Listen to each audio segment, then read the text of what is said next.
ओम शांति। आज बाबा के 15 जुलाई के महावाक्य हैं।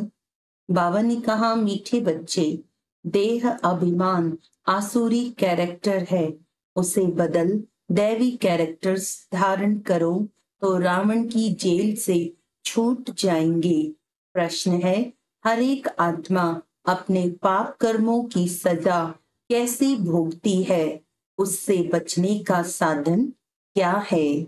उत्तर है, हर एक अपने पापों की सजा एक तो गर्भ जेल में भोगते हैं, दूसरा रावण की जेल में अनेक प्रकार के दुख उठाते हैं। बाबा आया है तुम बच्चों को इन जेलों से छुड़ाने, इनसे बचने के लिए सिविलाइज्ड बनो। ओम शांति। ड्रामा के प्लान अनुसार बाप बैठ समझाते हैं। बाप ही आकर रावण की जेल से छुड़ाते हैं, क्योंकि सब क्रिमिनल पाप आत्माएं हैं। सारी दुनिया के मनुष्य मात्र क्रिमिनल होने के कारण रावण की जेल में हैं। फिर जब शरीर छोड़ते हैं तो भी गर्भ जेल में जाते हैं। बाप आकर दोनों जेल से छुड़ाते हैं। फिर तुम आधा कल्प रावण की जेल में भी नहीं और गर्भ जेल में भी नहीं जाएंगे। तुम जानते हो, बाप धीरे धीरे पुरुषार्थ अनुसार हमें रावण की जेल से और गर्भ जेल से छुड़ाते रहते हैं। बाप बताते हैं, तुम सब क्रिमिनल हो रावण राज्य में, फिर राम राज्य में सब सिविलाइज्ड होते हैं। कोई भी भूत की प्रवेशता नहीं होती है। देह का अहंकार आने से ही फिर और भूतों की प्रवेशता होती है। अब तुम बच्चों को पुरुषार्थ कर देही अभिमानी बनना है। जब ऐसे लक्ष्मी नारायण बन जाएंगे तब ही देवता कहलाएंगे। अभी तो तुम ब्राह्मण कहलाते हो। रावण की जेल से छुड़ाने के लिए बाप आकर पढ़ाते भी हैं और जो सबके कैरेक्टर्स बिगड़े हुए हैं वे सुधारते भी हैं। आधा कल्प से कैरेक्टर्स बिगड़ते बिगड़ते बहुत बिगड़ गए हैं। इस समय है तमो प्रधान कैरेक्टर्स, दैवी और आसुरी कैरेक्टर्स में बरोबर रात दिन का फर्क है। बाप समझाते हैं, अब पुरुषार्थ कर अपना दैवी कैरेक्टर्स बनाना है, तब ही आसुरी कैरेक्टर्स से छूटते जाएंगे। आसुरी कैरेक्टर्स में देह अभिमान है नंबर 1। देही अभिमानी के कैरेक्टर्स कभी बिगड़ते नहीं है। सारा मदार कैरेक्टर्स पर है। देवताओं का कैरेक्टर कैसे बिगड़ता है? जब वे वाम मार्ग में जाते हैं अर्थात विकारी बनते हैं, तब कैरेक्टर्स बिगड़ते हैं। जगन्नाथ के मंदिर में ऐसे चित्र दिखाए हैं वाम मार्ग के। ये तो बहुत वर्षों का पुराना मंदिर है। ड्रेस आदि देवताओं की ही है। दिखाते हैं देवता वाम मार्ग में कैसे जाते हैं। पहली पहली क्रिमिनलिटी है ही यह। काम चिता पर चढ़ते हैं, फिर रंग बदलते बदलते बिल्कुल काले हो जाते हैं। पहले पहले गोल्डन एज में हैं संपूर्ण गोरे, फिर 2 कला कम हो जाती है। त्रेता को स्वर्ग नहीं कहेंगे, वह है सेमी स्वर्ग। बाप ने समझाया है, रावण के आने से ही तुम्हारे ऊपर कट चढ़ना शुरू हुई है। पूरे क्रिमिनल अंत में बनते हो। अभी 100% क्रिमिनल कहेंगे। 100% वाइसलेस थे, फिर 100% विशेष बने। अब बाप कहते हैं, सुधरते जाओ। ये रावण का जेल बहुत बड़ा है, सबको क्रिमिनल ही कहेंगे, क्योंकि रावण के राज्य में है ना राम राज्य, और रावण राज्य का तो उनको पता ही नहीं है। अभी तुम पुरुषार्थ कर रहे हो राम राज्य में जाने का। संपूर्ण तो कोई बना नहीं है, कोई फर्स्ट, कोई सेकंड, कोई थर्ड में है। अब बाप पढ़ाते हैं, दैवी गुण धारण कराते हैं। देह अभिमान तो सब में है। जितना जितना तुम सर्विस में लगे रहेंगे उतना देह अभिमान कम होता जाएगा। सर्विस करने से ही देह अभिमान कम होगा। देही अभिमानी बड़ी बड़ी सर्विस करेंगे। बाबा देही अभिमानी है तो कितनी अच्छी सर्विस करते हैं। सभी को क्रिमिनल रावण की जेल से छुड़ाए सदगति प्राप्त करा देते हैं। वहां फिर दोनों जेल नहीं होगी, यहाँ डबल जेल है। सतयुग में न कोर्ट है, न पाप आत्माएं हैं, न तो रावण की जेल ही है। रावण की है बेहद की जेल। सभी 5 विकारों की रस्सियों में बंधे हुए हैं। अपरम अपार दुख है। दिन प्रतिदिन दुख वृद्धि को पाता रहता है। सतयुग को कहा जाता है गोल्डन एज, त्रेता को सिल्वर एज। सतयुग वाला सुख त्रेता में नहीं हो सकता, क्योंकि आत्मा की 2 कला कम हो जाती है। आत्मा की कला कम होने से शरीर भी ऐसे हो जाते हैं।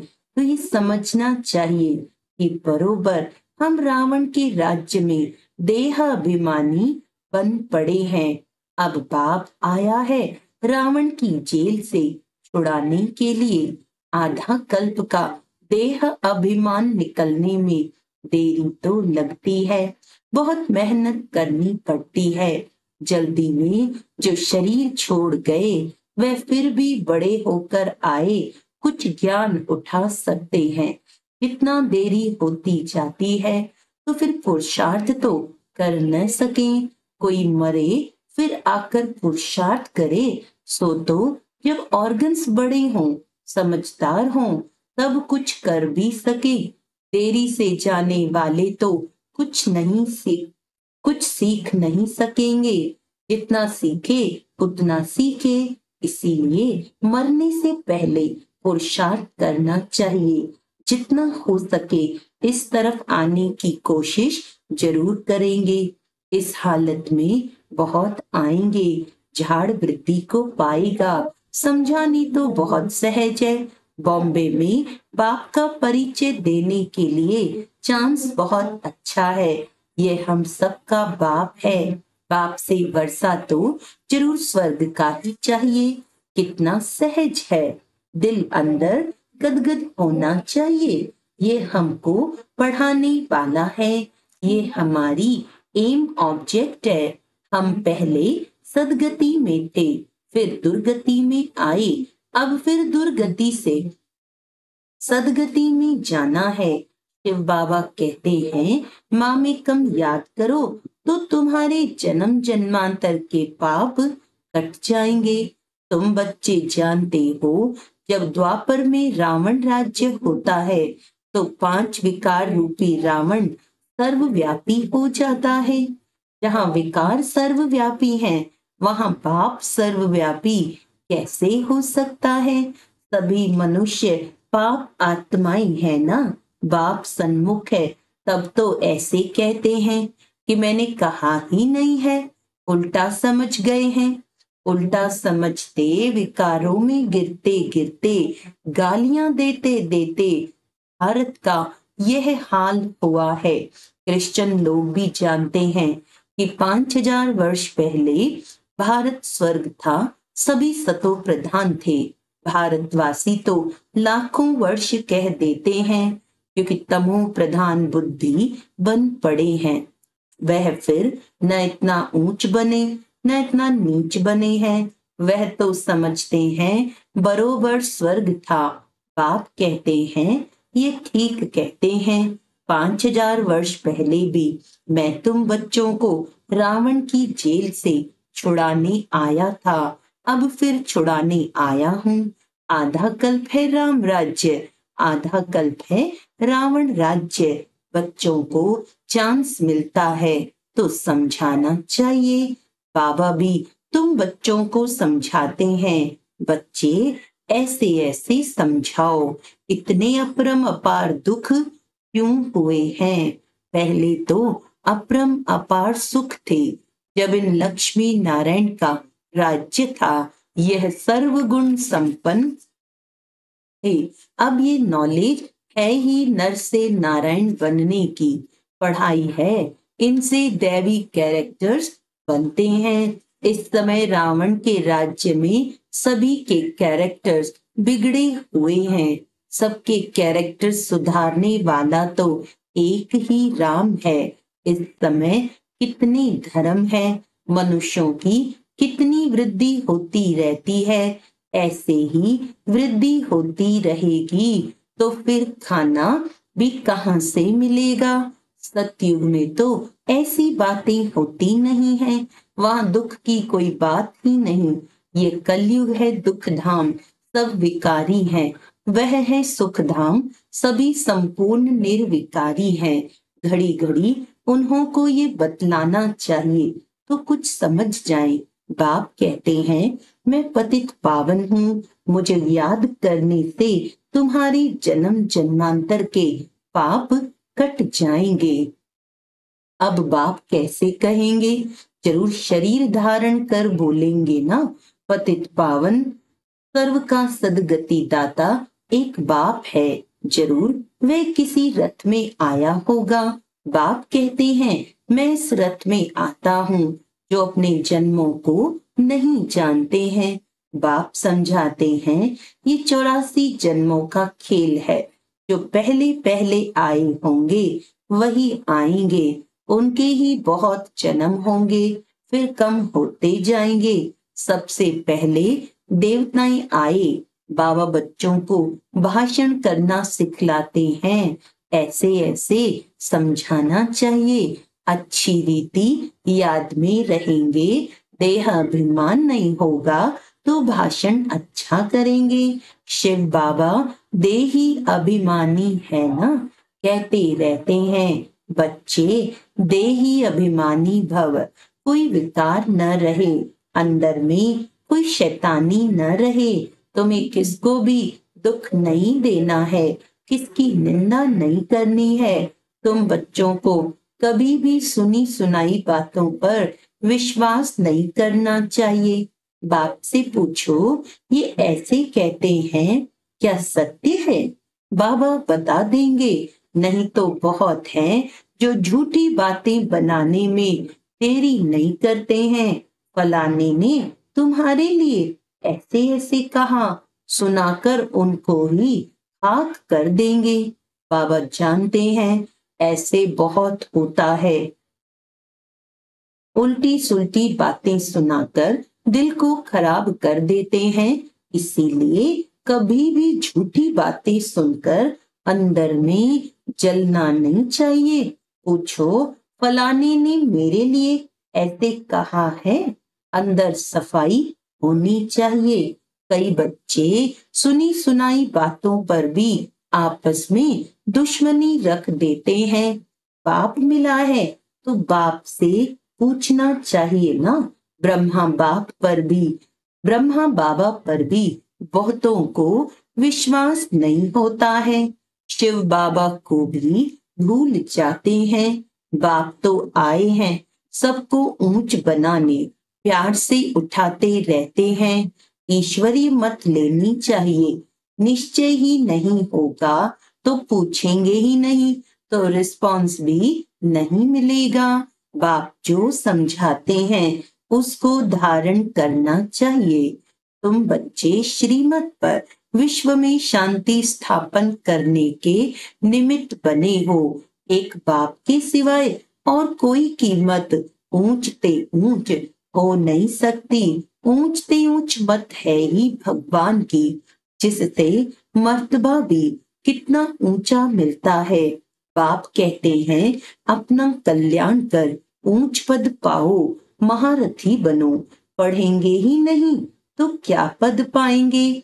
यह है कल्प कल्पांतर की बात। सतयुग में दास दासियां भी नंबरवार होते हैं।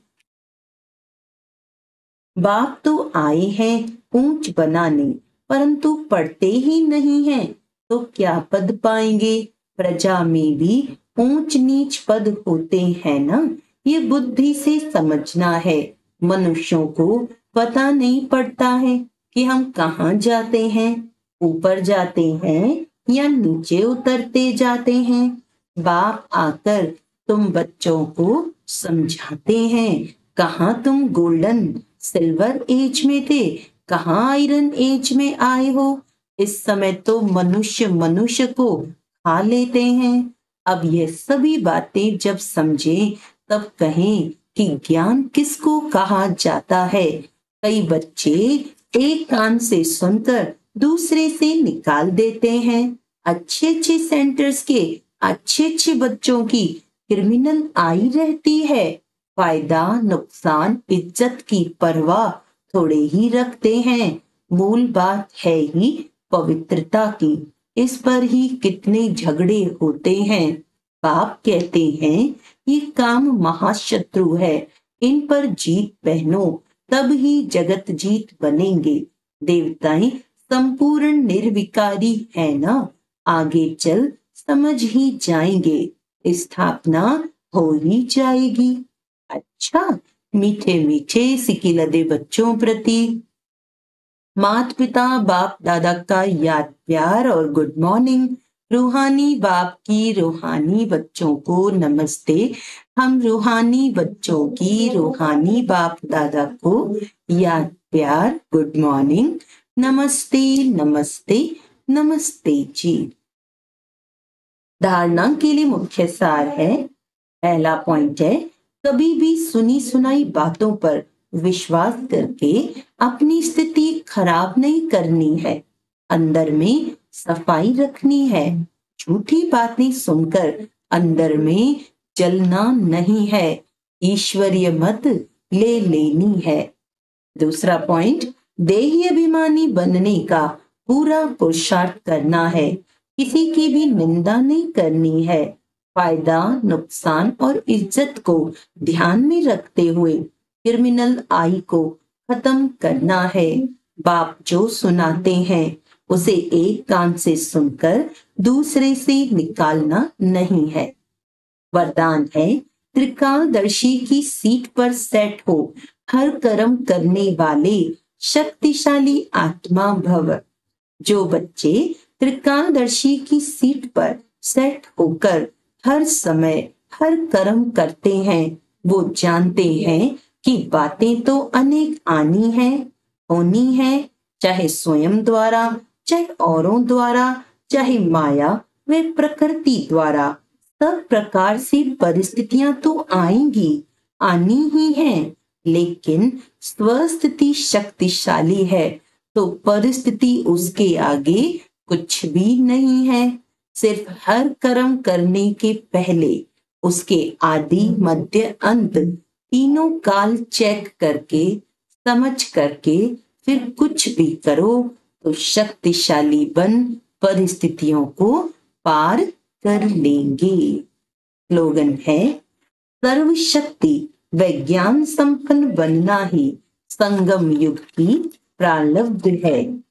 अच्छा, आज का अव्यक्त इशारा है, अपने समय को, सुखों को, नाम शान मान सर्व प्राप्ति की इच्छा को कुर्बान कर लेने की इच्छा को छोड़ देने वाले महादानी बनो।